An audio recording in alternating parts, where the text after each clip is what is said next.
to, like, compensate for all the crazy stuff that he's missed out on. Like, he just needs a lot of love to replace all that, and a little bit of structure. Definitely some structure and routine and love. Like, not medication and imprisonment, and got told that he's bad over and over, and that'll fix everything. And I think it's weird because when he's with me, I think, like, we really talk a lot, and he doesn't have any of the problems that I'm hearing that he has, like, in other environments. And I remember he reminds me so much of me because, like, I was the same way.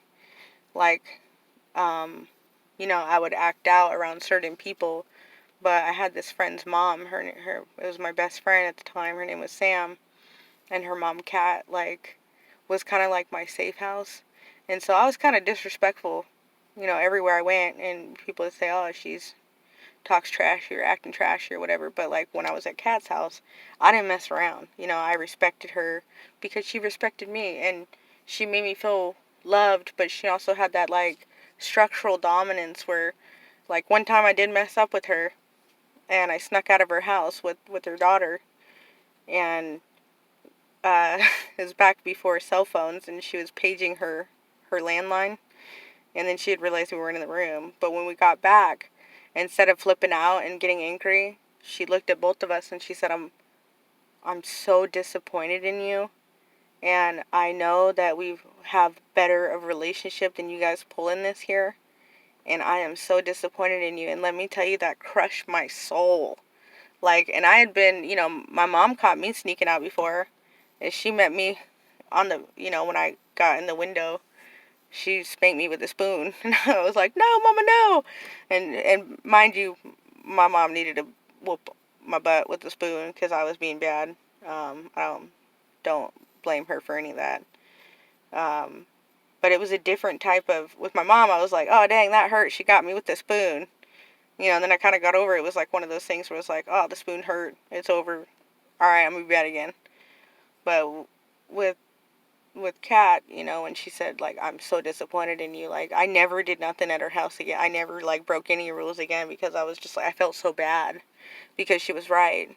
She was always there for me, and I think that that's maybe what Logan's going through. Like, I just really talked to him. We talked things out, and then, like, so I don't see these, like, behavioral problems that all these other people are seeing. I know they're there as far as, like, him swearing, because, like, my little sister told me, and, like, other people told me. Like I said, I never heard him swear before because he doesn't swear around elders. So I hear it from kids, or I hear, from other people, but I've never particularly heard him swear because he doesn't swear in front of me. Like, he doesn't swear. Even if I've swore a couple times on this video, which I'm trying not to do anymore, but he does not swear around me. And if I say, "Hey, man, will you help out with this?" or, "Oh, how's your day?" Like, we just talk and it's chill. Like, there's no problems. And so I feel like maybe he feels that comfort or safeness, that I'm not going to, like, fly off the handlebars. Or I just feel like he's gotten so much blunt force, like, rules, structure, rules, structure, rules, structure, that he just needs, like, someone to be mellow. Like, and just be like, "Hey, man, you're good. You're a good person, man." Like, "Oh, shoot." Like, my nephew's so good at beatboxing. Like, super talented. And, he's just got all these really cool qualities.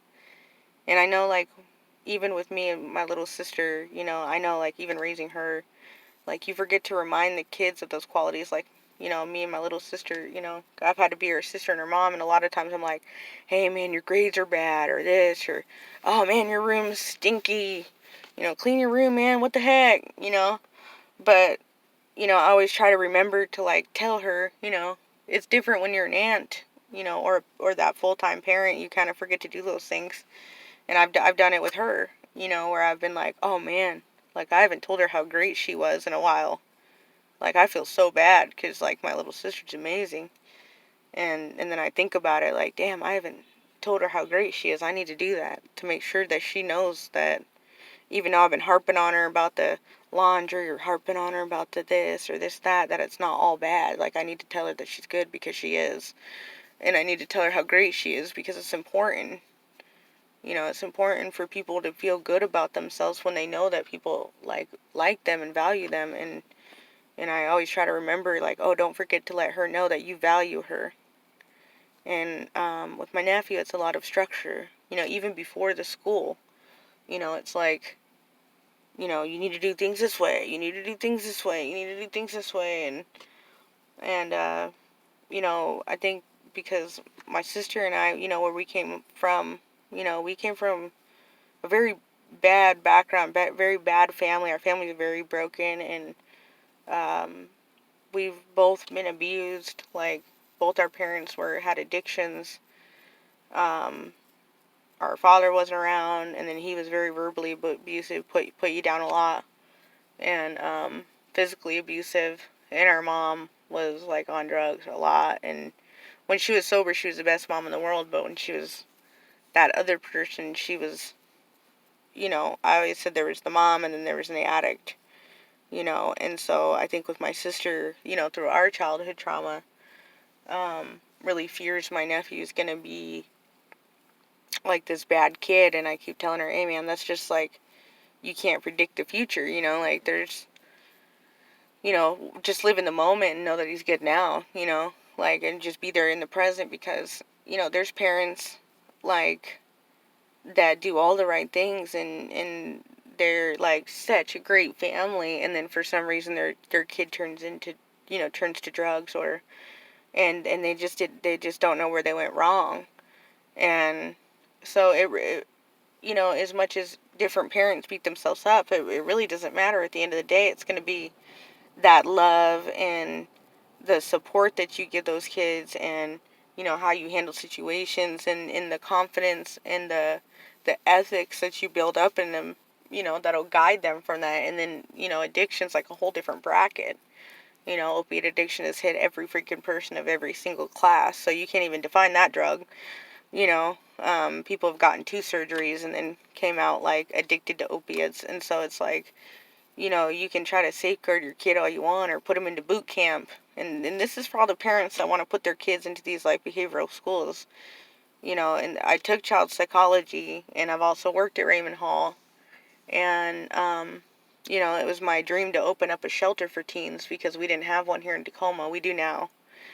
Um, but you know what I've learned over time, and Raymond Hall is a very huge eye opener, is uh, the kids just need their parents, you know. And I think probably sports and encouragement for music and arts and stuff like that. You know, if you see them going through like emotional stuff, you know, maybe counseling. You know, some kids feel like counseling makes them feel like an alien, or it makes them more feel like you're. Sometimes it could like encourage the kid to say how disordered they are and make them like more dependent on that like excuse. But like, no matter, you know, what you do, you just gotta kind of finagle it, and keep trying until it fits the child as a human being. Like, there's not really any end all be all fix it or fix it, you know, or, you know, Mr. Fix It. Like, you know, there's so many different things that different people need. Like, we're so unique and individual as each people. So, you know, for me, I came from a very crazy background, and I went to school and I got my life together, and I did everything right. I took my sister in, and I'm getting a house. I got a business now, like, and I'm fine. You know, some people, you know, from our family, like from our same exact family, um, you know, and I'm not referring to my sister or whatever. I'm just saying like our family in general, like you know, our moms, you know, our aunts or cousins or whatever, like on our mom's side. And I'm not going to name names, but some of them came from the same exact background as we did, with the same type of blood and genetics. And for whatever reason, they watched their moms be on drugs, and then they actually became drug addicts also. So, or like one of them got out of it, and now she's like an amazing person, and things are going great for her. So, nothing is gonna end all fix all. Like, you just have to keep working with your kid, and telling them that you love them, that you care, and try different ways, you know, like, um, and just not give up on them. You brought them into this world, and sending them off to a place with strangers for leverage, or for, oh, well, they'll think about their actions next time because then I can threaten school or whatever. They tell you not to do that, when people get divorced. You got to take a parenting class, and they say, like, don't threaten the kid and tell them, like, oh, well, I'll just send you to your dad's, because it causes emotional, like, distress and stuff on their life, and then it affects them later on in life, and it affects them even when they're in their dating relationships, as kids to an adult. So, like, what it really comes down to, like, there's these schools are stupid, and I really highly doubt any of them work. I definitely know Provo Canyon, Utah does not work, and it's just really sad to see that these kids are being placed there, and I feel really bad for the children, like, honestly, all of them, even if they did make mistakes. There's not a bad children. They just made dumb mistakes or bad mistakes. It doesn't mean they're bad as human beings, and yeah, like, this is not the answer at all, at all. Like, it's just really not.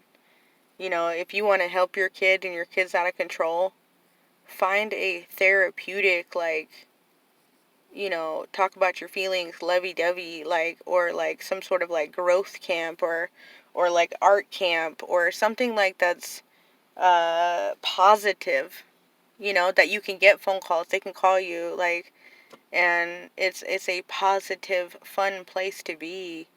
And I'm not saying, like, try to reward them, but I'm just saying, like, enlighten them on talents. Like, try something else other than, we're throwing you to military school, or we're throwing you to boot camp. Like, why even be a parent if you're not going to be a parent? Like, why even have the kid? And why even it's like having a dog and then you decide to get rid of it. Like, you don't just have a baby and just go, you're difficult, I'm going to put you in this school for a couple years. Like, why did you even have a kid at that point?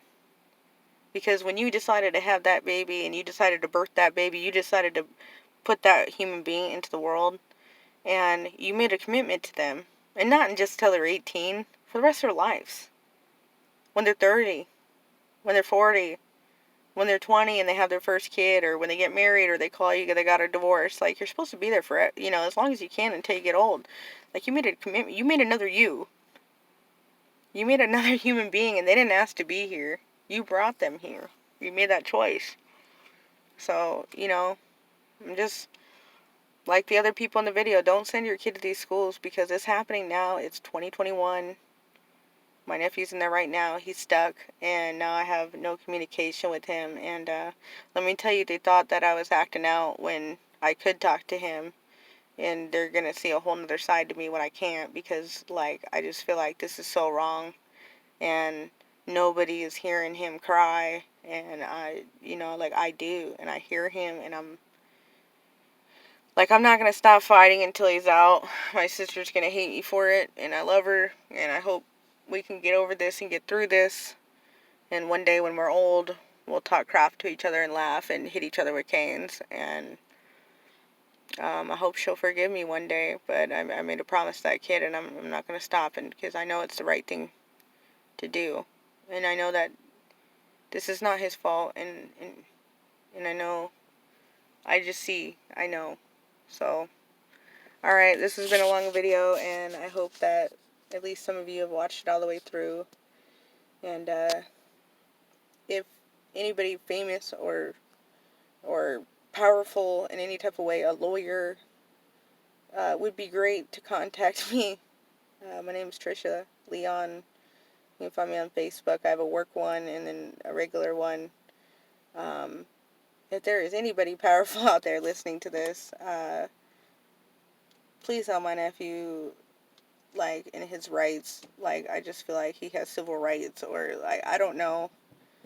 And I just hope that someone could help me get him out. I'm doing the home study, and, that's that. But that doesn't mean he'll get out of there, as far as I understand. So I'm turning all that in, and that's all I can do. But I just wish there was more I could do, and I just feel like this is not right. And I just want him to know when he gets out that I've tried every single avenue, and that his voice is heard, and there are people that care, and that he's not alone. I don't ever want him to think he's alone, and now I feel like he probably does think he's alone, and I don't even know if they told him that they cut the contact between us or not. So, just let him know he's not alone, and hopefully I'll have a new video where it's got positive things on it. So, alright, thanks guys.